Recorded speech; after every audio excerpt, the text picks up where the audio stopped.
Sunday, December 10th, and the Dome Foamers podcast is back. I'm your host, Christian Kruger, and as always, joined by Neil Mieski and Brian Dorton. We're just lifelong Astros fans and love talking about the Astros. So, boys, let's go.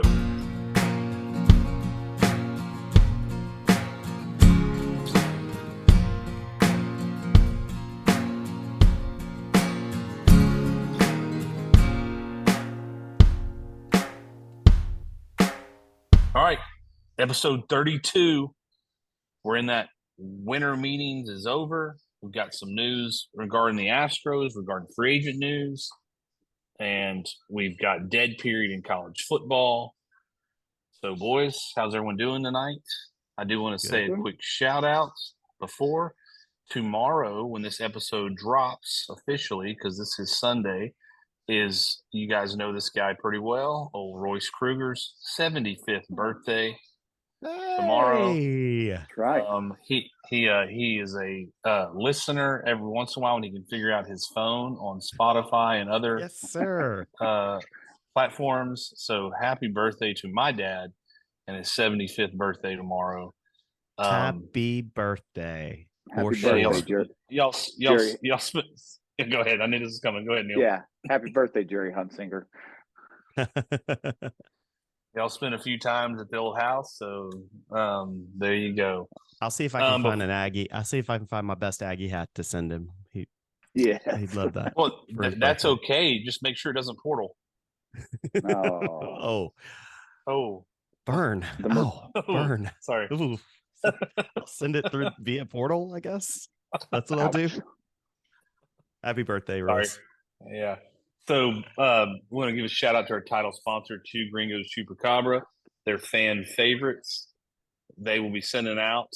We will do something on our social media to hand these bad boys out. It's pretty cool.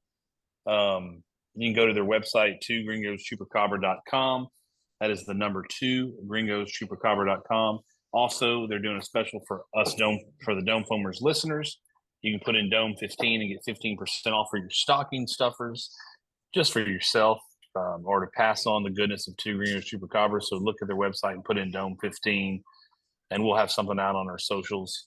Please, before we get going, rate and review, like and share. That means a lot, especially on our YouTube and Spotify. We're on all platforms. So check that out and do that for us. Just drop us a line. We love getting feedback, both good, bad, and indifferent.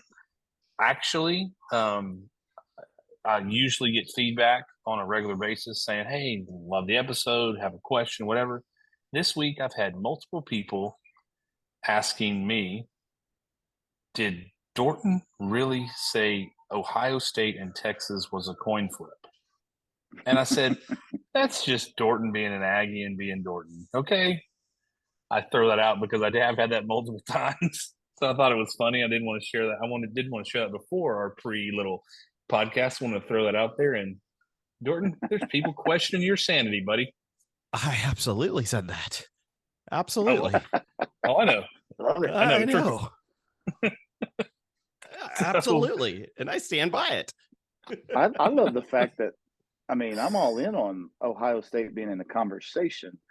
I just don't know that they were them in Texas necessarily, but that we beat that up last week. Yeah, it doesn't.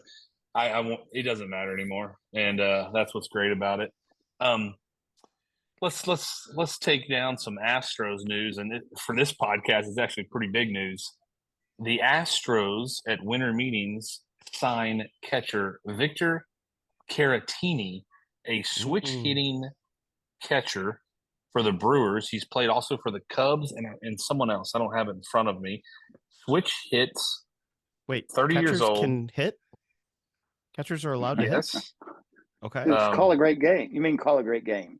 Yeah, you mean he's a good quarterback out there. Manages the team? I'll be completely transparent. I know of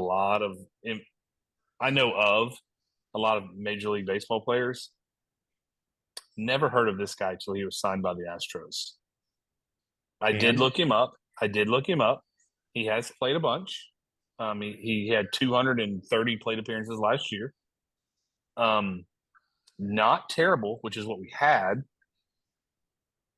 I think it's obviously a sign that there's no longer Brian Maldonado going to be catcher for the Astros, which is a good thing on this podcast.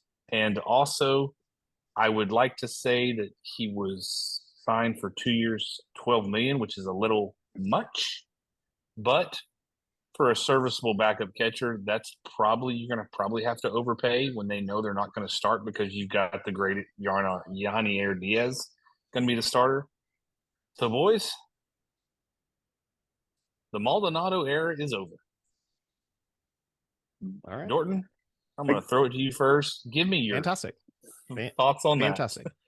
I think 5 years ago, 4 years ago, I think Maldi was a great asset to the team. Defensively, I think offensively he was fine. And I think for the past 3 years, he's been declining exponentially defensively and an absolute detriment to the team offensively. And while he is a great team guy and the bench is going to hate to see him go, I mean, best of luck, you know? And to be honest with you, and I've said it before, I'm not opposed one bit to him staying in Astro, but putting on a coaching hat and staying as a bench coach. That would be fantastic in my mind. I think it would be a win-win. But he should not be a catcher on this team unless it's in the bullpen. Before I throw it to Neil, here's why I'm opposed to that. Well, I would hate to see him signed for a month from the catching side to the player side, and all of a sudden wheel back behind the plate. I don't want to see him in Astros uniform ever again. Okay, Neil, your reaction. Yeah, I mean, Maldi was a big part of a lot of the success that we had, and there's just a natural decline between age and the position. I mean, it's just what happens. Agree. And I mean, I don't Catching have is a physically taxing position. Oh my God. Well, Dorton. You know. Stretch. No, I mean, I appreciate everything Maldi did. I mean, I'm not mad at him at all. I just, you bet. I just didn't want him back. I just didn't want him back. So, I wish him best of luck. And my guess is somebody's going to pay him. I agree. And if you can if you can still play and play a game to make money, why the hell wouldn't you? Well, you know, and look, I don't disagree with y'all. I like to poke fun at the 101, at the 180 hitter that he was. But look, more importantly, because this is what I do care about, and that's the Astros, just like you guys do. I think this is a sign of turning over a new chapter, Espada, Dana Brown. That being the first move, that tells me something. That tells me that there wasn't a bunch of agreement. I'm not overthinking this. I mean, it was out there. To the extent we don't know, and we never will know. But for that to be the really first true move, there was another move which we'll talk about briefly. But feels like a statement, right? 100%. Yeah, it's just like Dana's got control. Dana and Espada agree. Let's move on. Let's get younger. Switch hitting catch. Which, hey, look, if he can hit anything from the left side, that's a good thing. The left or the right. Right, but I mean, I like the ability that he can hit left. You know, that he can hit left-handed. I looked at his WRC pluses real quick before the podcast. You know, they're in the 80s, which, I mean, if we got in the 80s from a catcher, a backup catcher, I mean, holy crap, sign me up. So I do think it's interesting what we paid him. Frankly, I don't care. I think there's some maneuvering of the payroll going on as is. That brings me to we made a small little trade for a prospect I wasn't even aware of on the Astros radar for Dylan Coleman from the Royals. Had a horrible year last year. Had a really good year the year before. He was hurt some last year. So I'm sure the Astros are taking a gamble that they can get him back to the pitcher he was 2 years ago.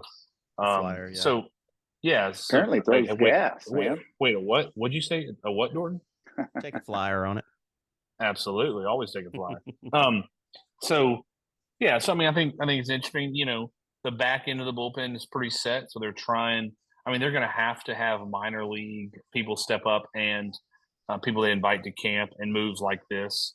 So if it doesn't work out, it's someone you just put down AAA, and if it doesn't work AAA, then you waive him. I mean, there's not a ton of risk there. Got a good arm, so we'll see. I know we talked about an article that was sent talking about Dylan Coleman. I thought it was interesting in the article that they didn't talk about Colton Gordon or Spencer Ariangotti. I think those guys have to be in the mix at some point this year. Not saying day one, but I do think they need to be in the mix at some point. So, and again, that could just be someone just forgetting names. That will be fun to watch in spring training. Anything you want to bring up before we move on to the big free agent signing that was 2 days ago or yesterday? No, I think one day though we need to go to these winter meetings.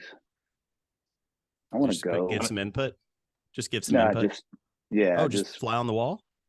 Yeah, I mean, just Nancy Kerrigan, somebody if we need to from the Rangers organization or something. I like it.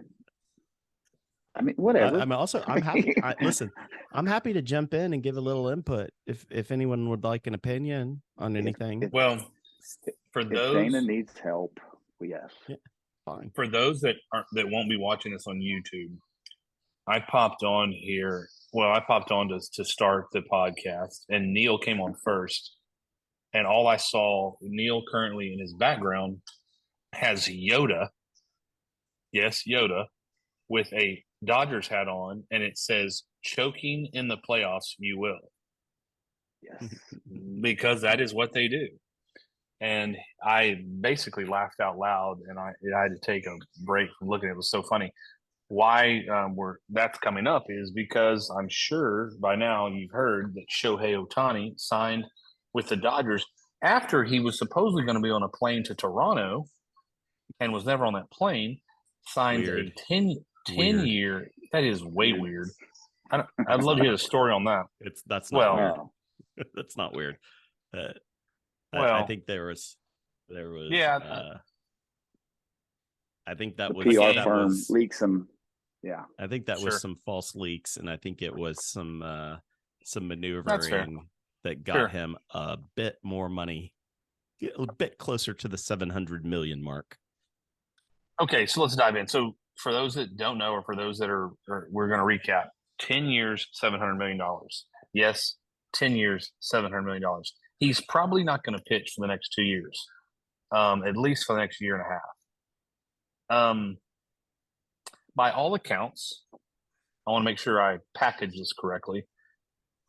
Shohei is supposedly a hell of a dude and a hell of a teammate. By all accounts, we're not in those meetings. Sure. Just what I read is supposedly he is fun to be around, great guy, wants to win is his number one thing. And I have nothing that I've read or heard of that challenges that.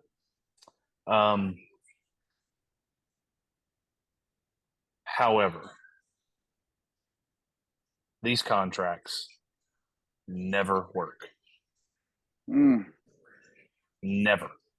Now, this one is a whole nother stratosphere. His buddy, who for years has been the best player in baseball till Shohei showed up, was Mike Trout, who has a $445 million contract. The Angels would try to get out of that contract as fast as they possibly could if they could. Yeah, if they could. Yeah.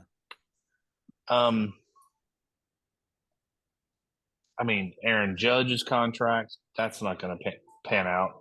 Mookie Betts winning a 60-game World Series doesn't count. I'm shocked. Like, I was absolutely, like, to Dorton saying that he thought that was a PR move. I'm sure that 100% was. But when I read that it was 10 years, $700 million, I thought someone was pranking me. I thought I was being pranked. I was like, oh, this is one of those fake tweets or fake notifications, right? Yeah. Right. It tells you how desperate the Dodgers are to win.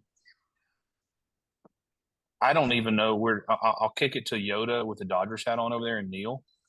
I don't even know where to even like frame this to understand again, other than the marketing machine of the Shohei Ohtani that we all are aware of.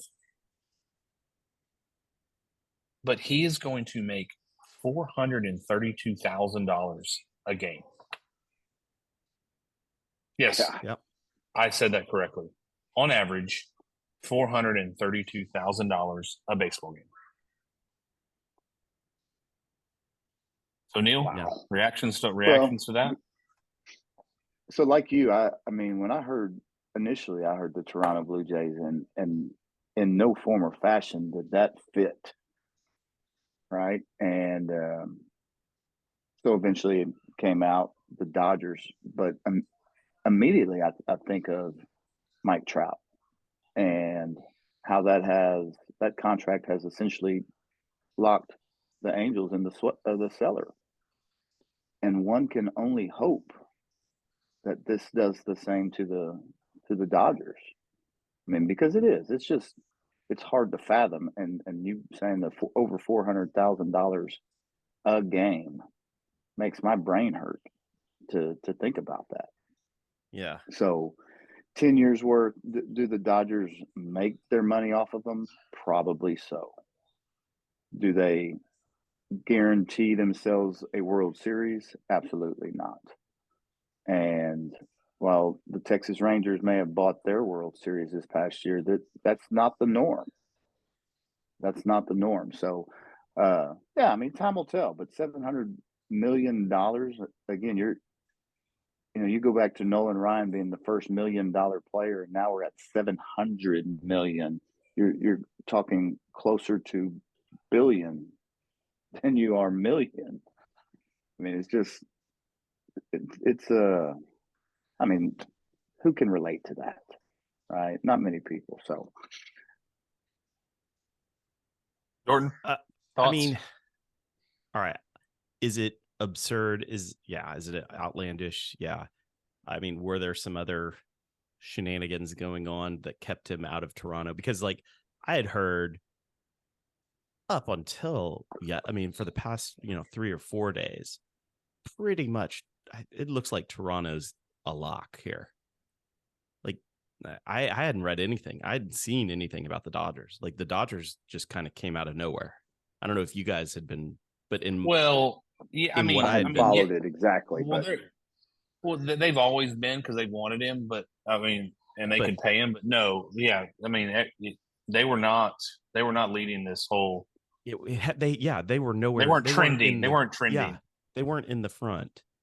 No. And I'd heard Tampa. I had Tampa talks, and I heard mostly Toronto talks.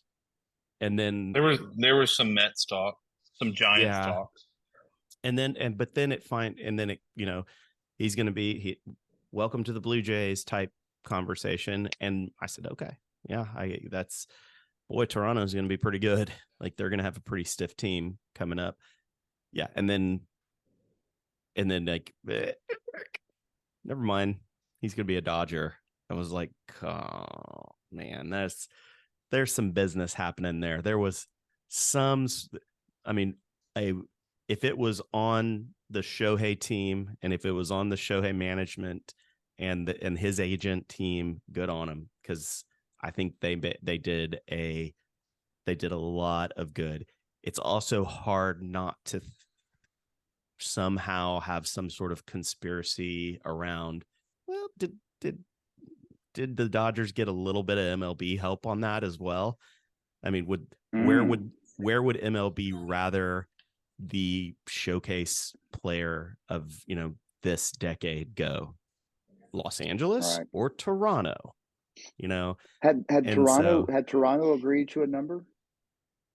Was there a number that came out? Yeah, I didn't hear nothing. No, it was just supposedly they were calling a press conference and he was flying there and he never was. Now, in terms of salary, I know I do have one. This is one question. I meant to look this up before I jumped on here, and I just didn't have a chance. But maybe one of you guys know. I'm not sure that he has played. Has he played a full season? Has he had an injury free season? I don't think so. I think he's been hurt for some, if not a lot, of just about every season, which is fine. I mean, this happens, right? Especially when you're playing every day. He plays every day. Yeah. So now that being said, that's not an excuse not to sign this guy. But my question to you two, hitting wise, what tier would you put him as a hitter? Well, what's your tiers, Justin? Okay, so like he's not the best hitter on the Dodgers. Okay, but would you put him up there with the would you put him up there with, I don't know, Corey Seager and Trout and maybe even Aaron Judge? Would you put him on that tier? Well, again, this is just old CK's opinion, right? Yeah. Here's who I think are better hitters than Shohei Ohtani. Freddie Freeman, who's on his team. Yordan Alvarez. Well, yeah. I mean, I do. I do too. Acuna. Okay. Because I think Acuna's got so much of the base stealing, right? He's such a threat when he gets on. I mean, it's a short list, let's be honest. But okay. I mean, if you're telling me, I hate saying this, but I still think Aaron Judge is better right now. Okay. And I could probably find a couple more, but I mean, he's a top 20 hitter, no doubt. Okay, perfect. How about pitching? Top 15 pitcher. So if you were to take him as just a hitter and pay him $30 million a year, would you? I know where you're going with this. Right? Yes. But it's true though. It's true. No, I don't think so. Why not? Why not? Because he's not pitching for the next 2 years. Well, no, but he's pitching for the he's not. But he's pitching for the 8 after. He is. I mean, are you sure? I mean, I'm assuming that he would be. I'm assuming he would. There you go. You're assuming he is. If I'm the Dodgers and I'm relatively intelligent, and that organization is very obviously not. So maybe they did not do their due diligence here. But if I'm signing him for $700 million, I'm doing my due diligence in terms of how far out are you becoming the top 20 hitter and the top 15 pitcher that you are right now. I disagree with you. And if that's the case, yeah, $700 million, $70 million a year is worth it. I disagree with you. And here's why. Because I don't think you can predict. Yes, you're absolutely right. They assume in 2000, sometime in late 2025 or beginning of 2026, he's pitching. Okay. Notice I said pitching. I didn't say he was back to being a top 15 pitcher or that he was going to be effective or that he was even going to do it. That's not what they're hoping that, but you never know how someone's going to respond. By the way, Ohtani's not as young as people think he is. I think he's 29 or 30. Or 29, I think. I don't know. I'm just saying. It's right. He's not in that area. Yeah. All I'm saying is, could he? 100%. And he's a unicorn, and we all know how we feel about it. But there's no guarantees. They are taking the hitter, and they are taking the freaking marketing tool that is Shohei Ohtani. That's what they're betting on. They're not betting on him. They're not betting on him coming back being a top 15 pitcher. You can't. That's a complete gamble. Oh, I totally agree. And besides that, how can you expect this dude as good as much of a unicorn? How could you expect, even if he were healthy right now, how could you expect him to continue this for 10 years? Are you kidding me? I'll say this. there's a better chance he comes back completely ineffective on the mound than being a top 15 pitcher. And I just believe that. That's fair. That's fair. I believe that. So That's fair. The Dodgers are not investing in Ohtani solely to win a World Series. This is Jerry Jones stuff right here. Yeah, this is totally. butts in the see that. seats, selling jerseys. Yeah, I mean, this is 100% marketing. I mean, they're going to get. I mean, I don't know the true math, but I'm going to say they're going to get half of their money back this year. I don't know if it'll be that quick, but it's coming. You know what I'm saying? I don't know. I mean, I do.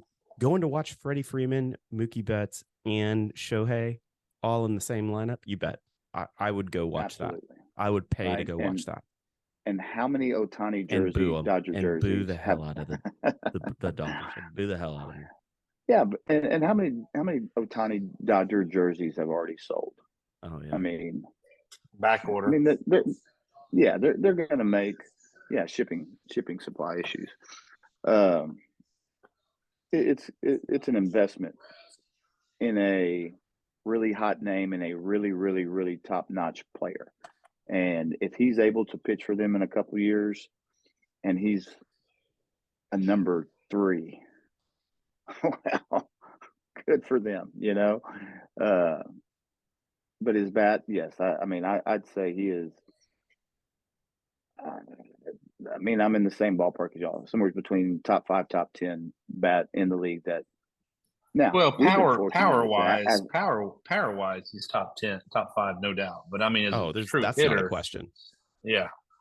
That guy hit a 500-foot home run this season. Come on. Yeah, I saw it. Yeah. I was about 200 feet. I was about 200 feet. Yeah. I was about 200 feet closer to the home plate than the ball landed. landing. Yeah, I know. I mean, it's crazy. Like, I did not think he would get $700 million when having Tommy John. I didn't. But it tells you the machine that he is. Anything else we want to bring up before we kind of transition real quick? Any word on old what's his, Yamamoto? No, they say the Mets. Yeah, they say the Mets, Yankees, and Dodgers.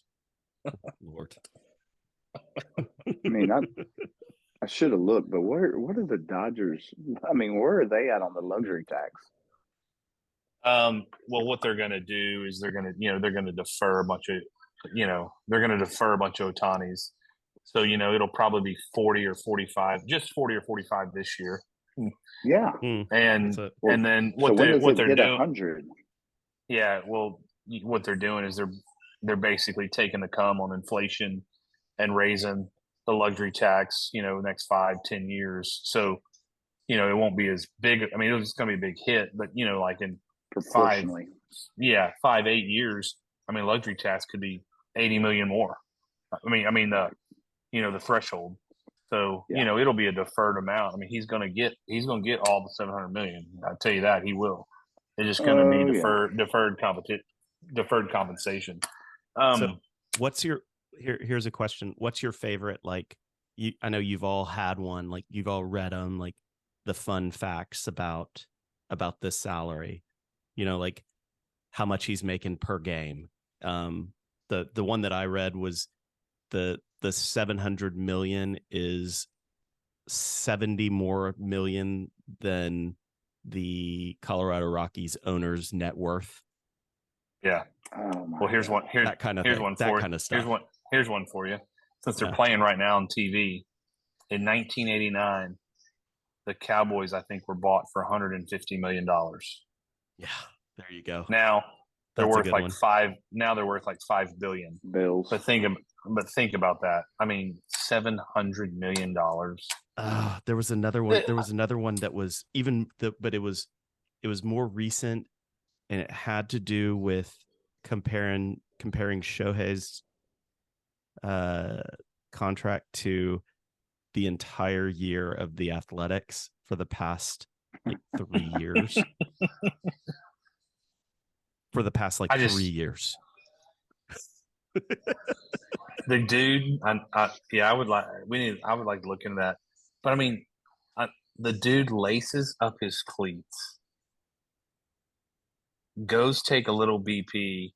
Oh man, I'm a little tight today, Dave Roberts. I just think I need to sit this one out. My arm, don't want to sore back. Okay, there's $432,000 for you today. I mean, 432,000 per game blew me away.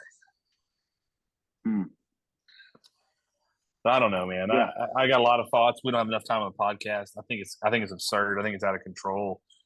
I think there's a lot of things that we in this world can do with that kind of money. I'm a capitalist, Dorton. I'm a capitalist, as you know, Dorton. So I'm all about getting as what you can, but get what you can when you can. That's pretty absurd. Both the Athletics and the Orioles this past year, their opening day payrolls were 60.9 million Orioles and 56.9 million Athletics. Opening day payroll. Shohei's at 70 day one. On average. Yep. On average, yeah. Day one. Yeah. Just Shohei. It's absurd. Woo. Not to change the subject, but I was pretty fired up about Juan Soto going to the Yankees. We didn't even talk about it. We haven't even brought that up yet. Me too. I can't wait to watch them just go down in flames. Yeah, it's going to be pretty awesome. One more reason they suck. I absolutely love it. Man, love it. Game one. One. At the juice box. Game one. I am not a Juan Soto fan, as you two know. I will say this. He is going to hit some lazy pop-ups in Yankee Stadium that are going to be home runs. Yes, like out to the right field. Like that's what I'm saying. He's going to hit little porch out there. Yeah, he's going to hit little, just freaking Sunday afternoon fungo ball home runs. Anything else we want to talk about? Oh, I do want to say that. I do want to bring this, getting back to the Astros.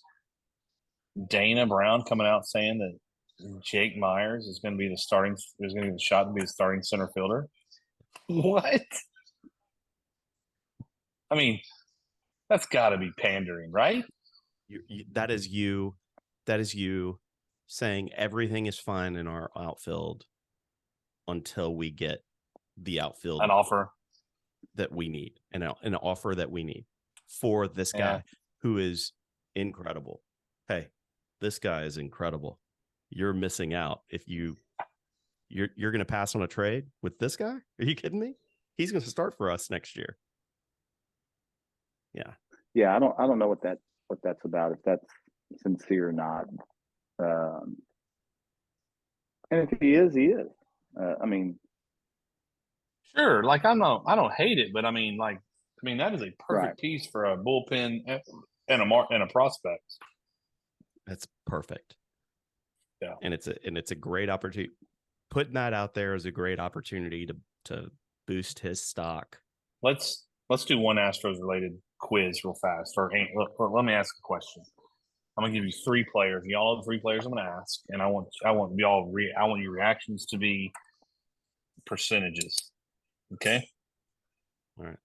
Okay. Percentages. The percentages. I'll go to Neil and then Dorton, and we'll go in that way, and then I'll give mine and then back around. Percentages the Astros signed Jose Altuve. Re-signed Jose Altuve. Next year. 100%. 100%. 100%. 100%.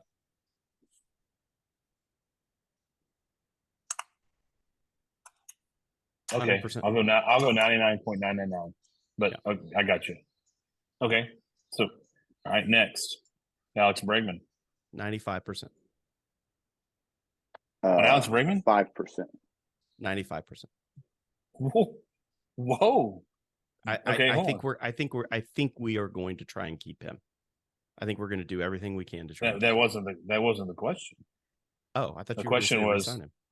Yeah, you said we're going to try to do everything we can to I'm talking about percentage of. Resign. You said you're 95%? I feel as though, yeah. Okay. Well, all right. I feel as though we are going to try and make that happen. Okay. Will we Neil, be able to get it done? I don't know. Neil, you're at 5%? Yeah, I'm 5% that it'll get done. correct. I'm at 20% it gets done. But y'all aren't talking about like the question was percentage to get Alex Bregman re-signed. So what's I'm the talking chances about that is he's playing with us next year? I'm 2025. Yeah, next year. What's the 2 effort? years. I mean, mine is more put on the effort of the Astros. Are we going to put him out? Are we going to put him out to pasture, and like say that No. we're just going to move on from? But that wasn't the question. The question but I was. think that leads to how, how good of a chance we are to actually have him sign. Does that make sense? Like how successful we're going to be signing him. Yeah, I mean, if we George Springer him, like we're done with this, move on. Then yeah, I mean, 5% chance. Well, he supposedly sold his house and is moving to Arizona. Yeah. Just saying. It's a little early to prepare for that, though. I mean, I think that may be a little bit of coincidence. It very well could be, or it might not be. Yeah, I mean, we moving closer to the Dodgers. Yeah, right. Because they don't care. They'll chance. pay. There's no chance he plays for the Dodgers.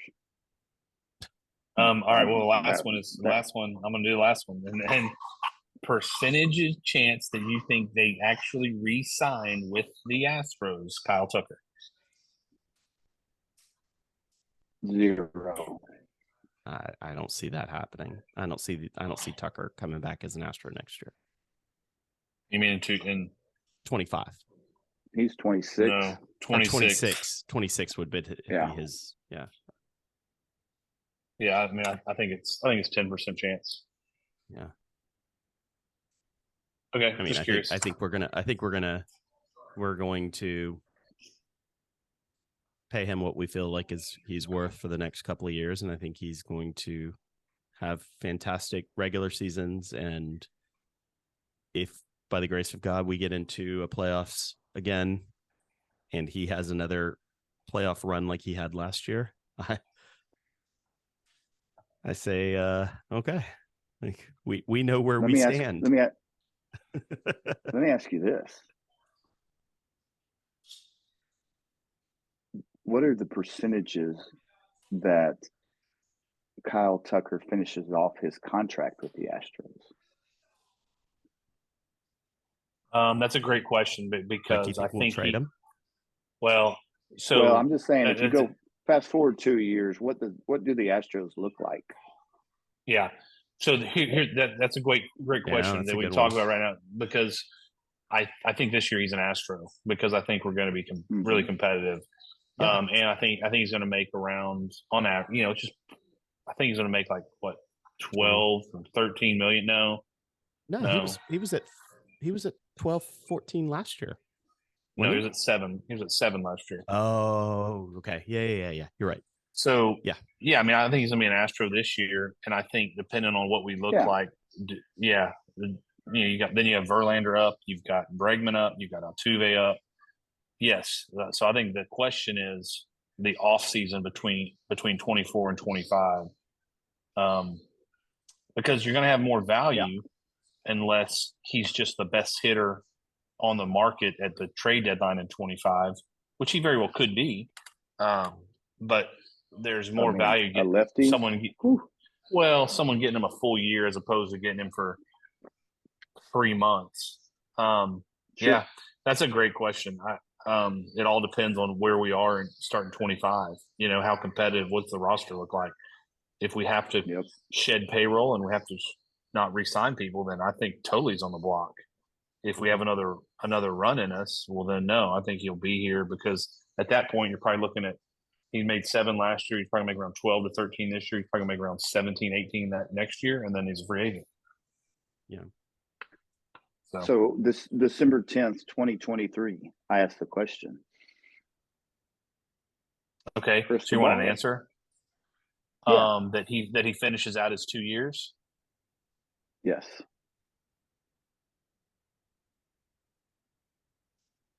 %60. That's my guess right now. Brian?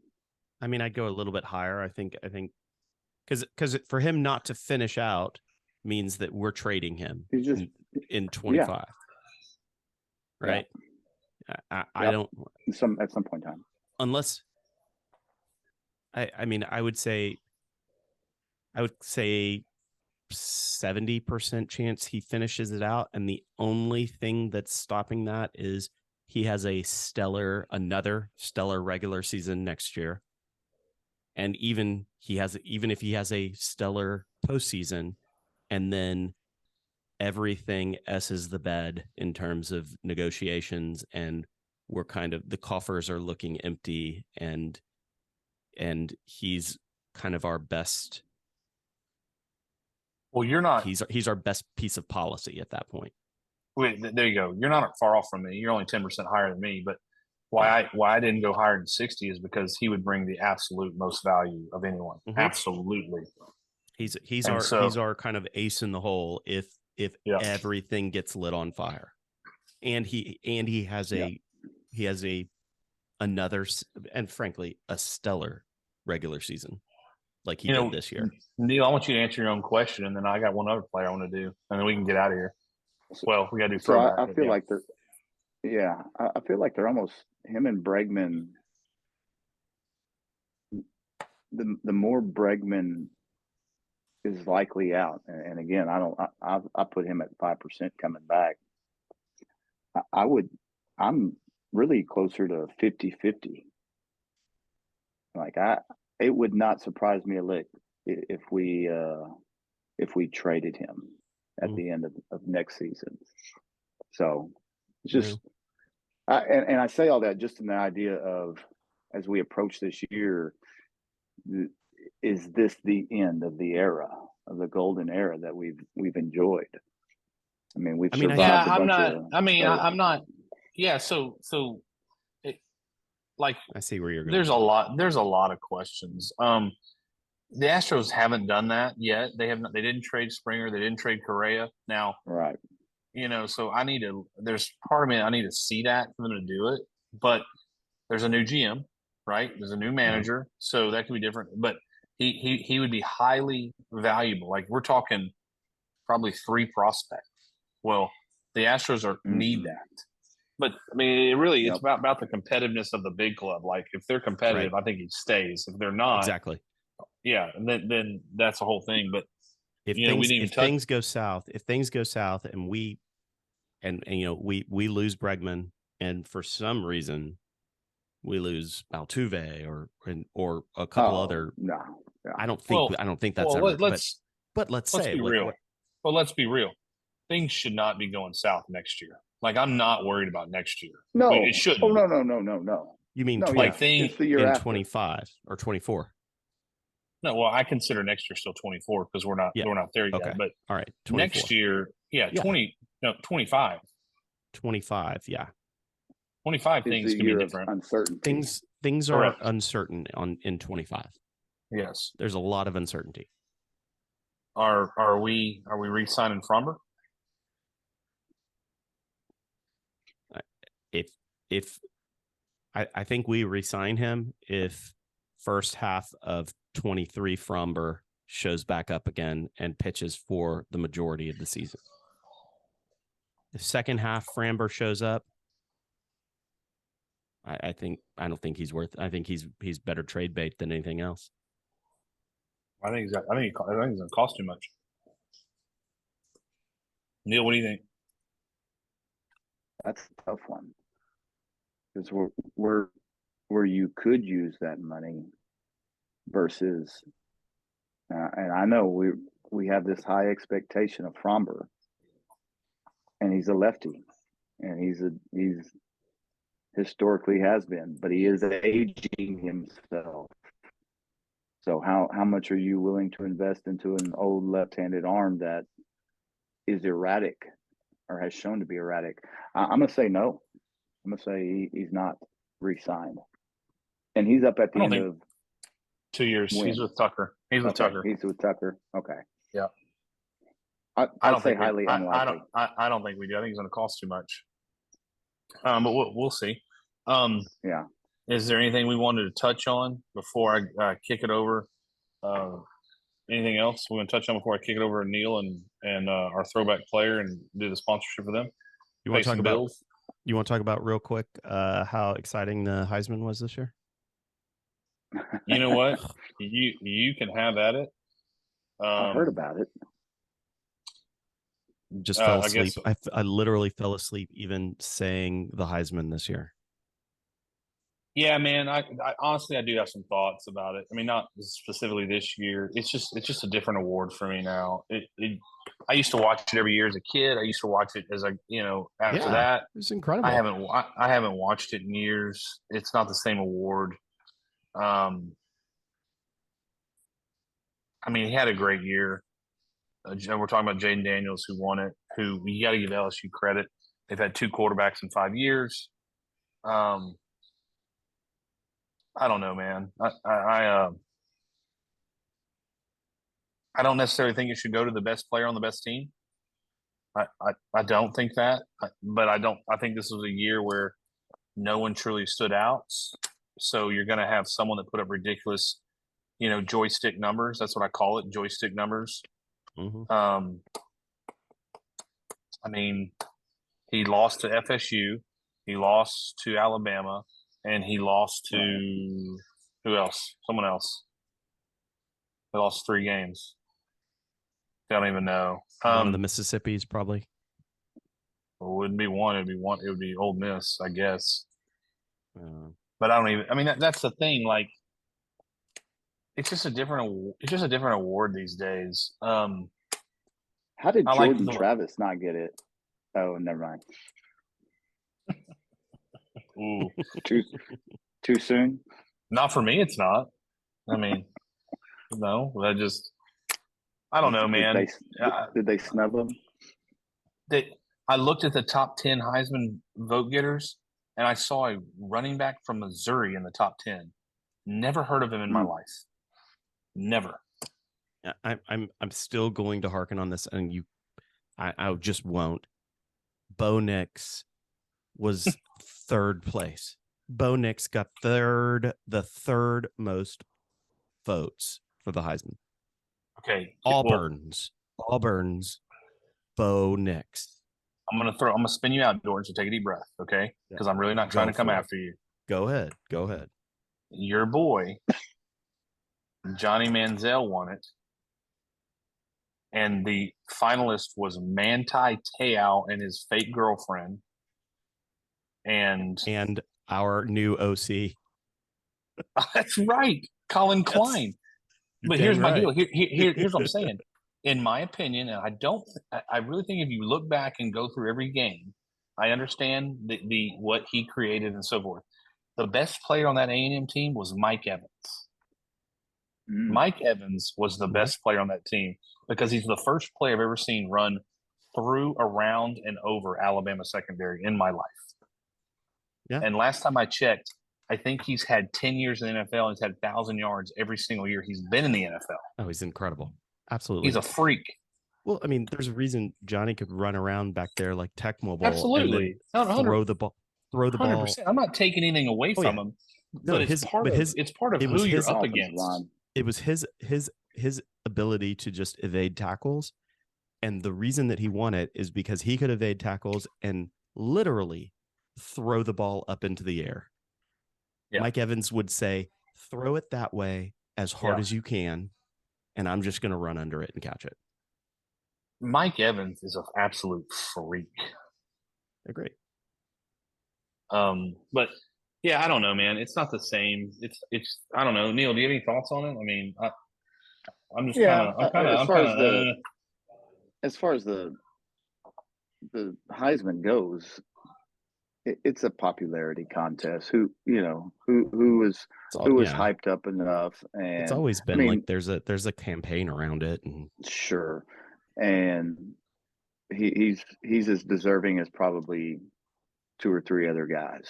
I Oh, mean, he if totally they is. would, I mean, totally, his numbers are ridiculous. yeah. I totally. mean, and so I'm not mad. I I think y'all said it both. Like, I mean, I didn't even know till this morning who won it, just because How I about don't Yeah, care. it's how that about the it was how about far the enough down on my radar. finalists? The three finalist quarterbacks were all portal quarterbacks, Mhm. and Mm. I mean, when Quinn Ewers wins it next year, I'm going to be more invested in it. Sure. I mean, I And understand that. there's probably truth in that. There's a handful of Dorton. That was a heavy side. What was that? Yeah, whatever. Hey, What? I do have one more, and before when we move on, let's move on. But one more thing, bait.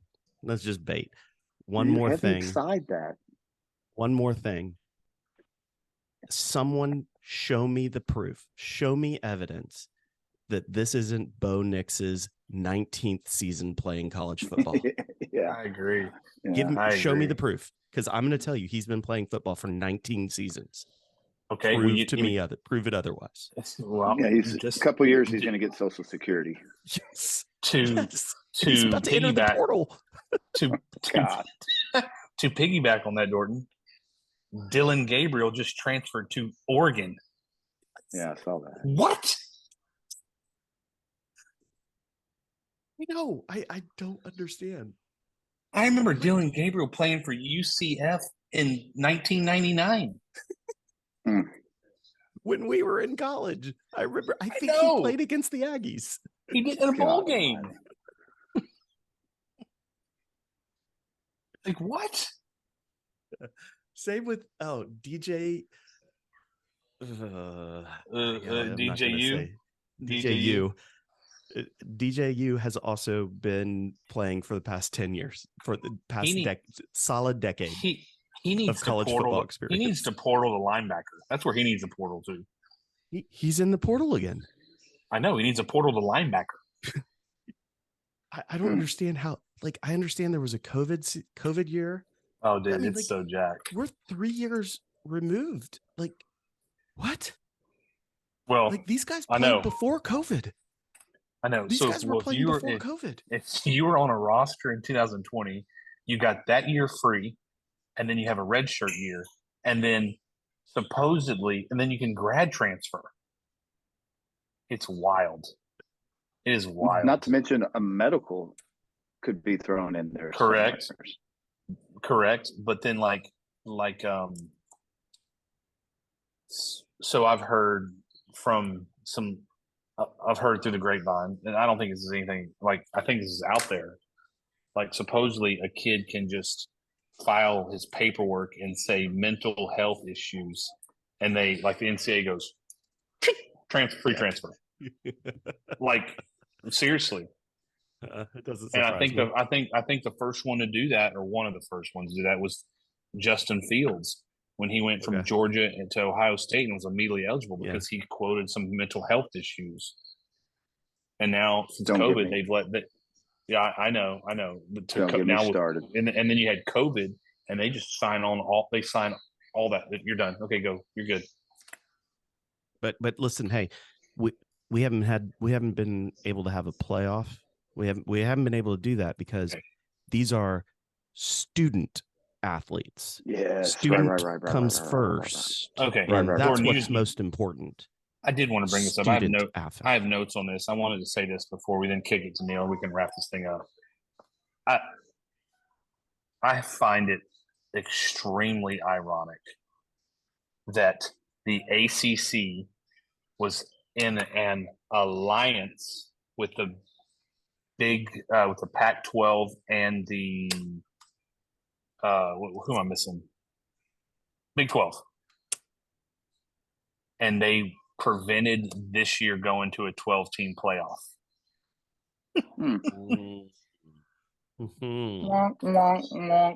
Yeah. Isn't that funny? Weird. So FSU, why don't you go talk to your commissioner? Yeah. Oh, these student athletes. We don't want to mess with finals, guys. Like, this is finals week. Yes. We can't mess with finals. You know that, right? Don't mess with finals. All of those online courses that somebody's taken. All Mm. right. Well, let's wrap this bad boy up. Let's go to Neil. Neil gets to do the throwback this week, his segment. So our throwback player of the week is sponsored by Victoria Equipment Auction. They just had their fourth quarter auction. I heard it went really well there at Victoria Equipment Auction. Their number one goal is to get you the best price for your equipment in a hassle-free, professional manner. Whether you're a part of a large corporation looking to clear old equipment out of your inventory, or an individual interested in selling a single piece, Victoria Equipment Auction is ready to go to work for you. Just drop off your equipment and they will take care of the rest. Call Clay at 361-935-2444. Look them up at Victoria Equipment Auction.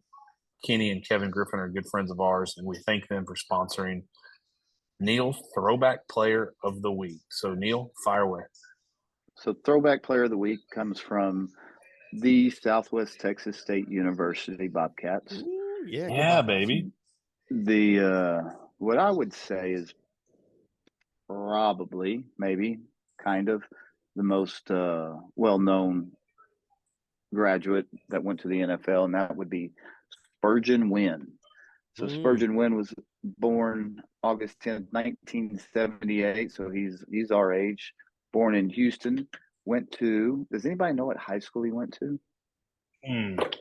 Without looking it up, I've heard it, but it is Bel Air Episcopal. Bel Air. Wow. Oh, Episcopal. Okay. Episcopal High School. Yeah. Episcopal is a great school. So baseball school. Oh, by yeah. the way. So great baseball school.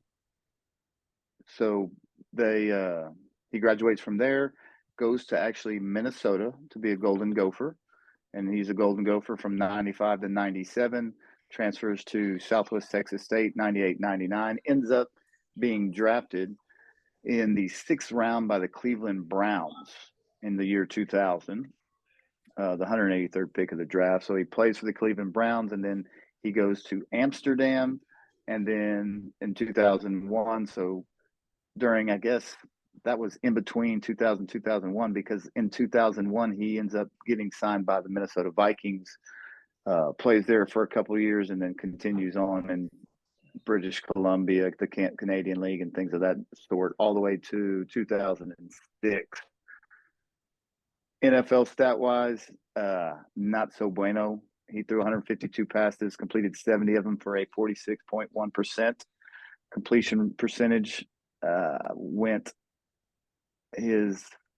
He threw one touchdown pass to his 7 interceptions. Passer rating was a solid 39.5. But as far as the Texas State goes, very, very successful career. Second team, all conference.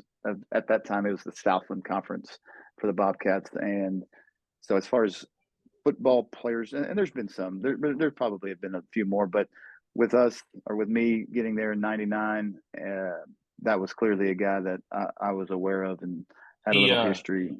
He played well. He played well and made a tough game against Dorton Zags for a little while. I think first half, and then they pulled away. I could have sworn, and I could be wrong, I thought he went into coaching. Did he not? So right now it says that he's an energy broker in Houston, Texas. Oh, never mind. So good for him. Yeah, didn't see any coaching for him, but okay. I mean, probably again, doing just fine. Fine. Got to be the quarterback guy for a couple years in the pros and the Canadian League, and hung it up and went to make a real living. So almost as good as stats as Paul Goldschmidt. Well, dude, I wasn't going to bring him up. Yeah, but this is, I don't want to pump up. I get it. I'm just saying, that's it. If he was an Astro, then yes. But yes, Paul Goldschmidt is definitely but see, he was a Texas State That's true. alum. That's true. And I'm going throwback Southwest Texas too. So Yeah, Spurgeon Wynn. He's a big, tall dude, 6'3", quarterback, and could slang it.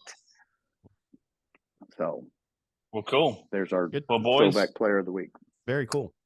Anything else we want to talk about before we wrap this bad boy up? Did you kill it on the Army Navy over? Yeah, we did talk about it before we started the podcast. Wow. I mean, there's people that have extremely bad beats on that deal. I did not touch it, but for those that don't know, at game time, the Army Navy, which is, by the way, look, the football itself's not wonderful. We all know that, but it means way more than just the football. It's really cool. I want to take the pageantry is well. I want to take my sons at some point. I really am trying to figure that out. It just means a whole lot more. And yeah, dude, it's just I hear everyone that I know that has been said that it blows your mind how cool it is. Yeah. So I don't want to degrade the football because it's way bigger than that. But for those that took the under that is hits like most people 95 for like 90% of the 95% of the time over the last 20 years. Navy took after doing a goal line stand to stop Navy. Army on the last play of the game made a self-imposed safety to get 2 points that took them from a total of 26 to a total of 28. Where the line was the over and under 27 and a half. Let me tell you what, a lot of people have lost a lot of money on that. A lot. Gross. That's a killer. But good thing, but Vegas made some money, so that's all that really matters, right? Oh, 100. That's all that matters. Yep. Of course they did. Yeah, thanks for bringing that up. We got nothing else. We're going to go to probably, and if there's Astros news that comes about, next week, we'll obviously touch on that.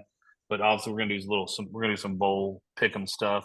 Talk about some of the bowl games, and in that period, getting ready for the college bowls and the playoffs. We're going to touch on that, and the coaching carousel is going. The coaching carousel is wild. The portal is wild. It's just a wild time of year. We want to Merry Christmas and Happy Holidays to everyone out there. Like, share, rate, and review. YouTube, we'd love to get some more traction, some likes and reviews on YouTube for our video stuff, and then we'll do a Two Gringos Chupacabra fan favorites. And with that, boys, appreciate the time and thank you for being here on Sunday night. And go Stros.